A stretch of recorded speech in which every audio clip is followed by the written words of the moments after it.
Much of what we see of modern success is defined by its volume. It is a constant, loud broadcast designed to catch the eye. This is the world of the visible aesthetic, where success is measured in oversized logos, aggressively documented parties, and the pursuit of digital followers. We have been conditioned to see these displays as the final destination of wealth. The louder the signal, the more successful we assume the person must be.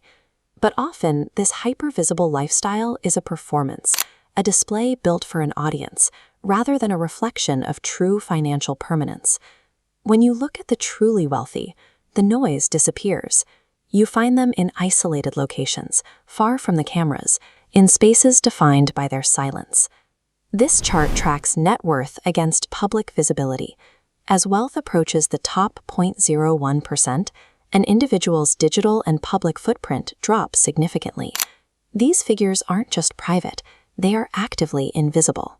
They route their travel through unmarked hangars and build high, impenetrable walls that serve as more than just a perimeter. It suggests that once a person reaches a certain level of financial power, the need for public attention seems to vanish. For most, attention functions as a primary social currency.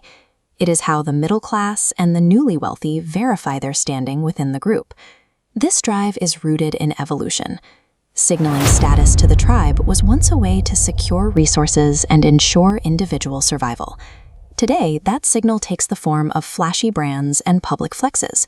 These are tokens used to buy a specific type of social validation from strangers. But the volume of the signal often reveals the instability of the person sending it.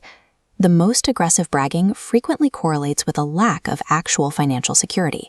If your position feels precarious, you have to work harder to prove to the world that you belong.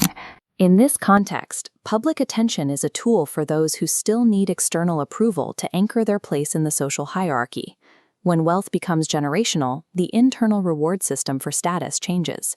This pyramid is the hierarchy of status. At lower levels, public validation is necessary, but at a certain threshold of security, the drive for external approval fades. Once crossed, the psychological need to be recognized by the crowd disappears. When you can buy anything, you stop valuing things that are for sale.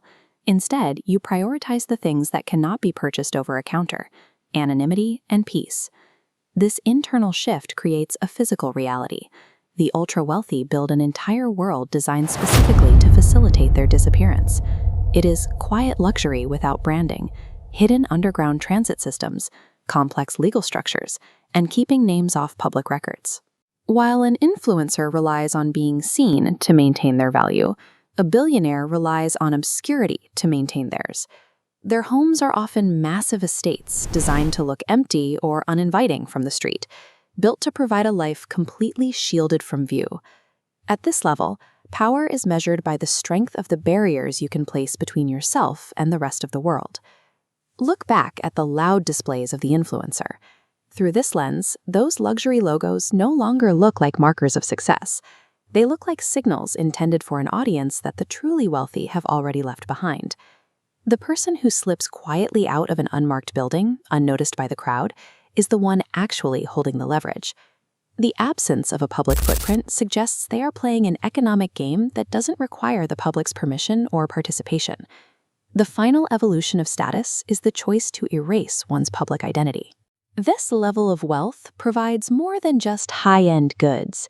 It provides the ability to live entirely on one's own terms, removed from the noise and observation of society. In the end, the ultimate flex isn't being seen by everyone. It is the absolute ability to disappear.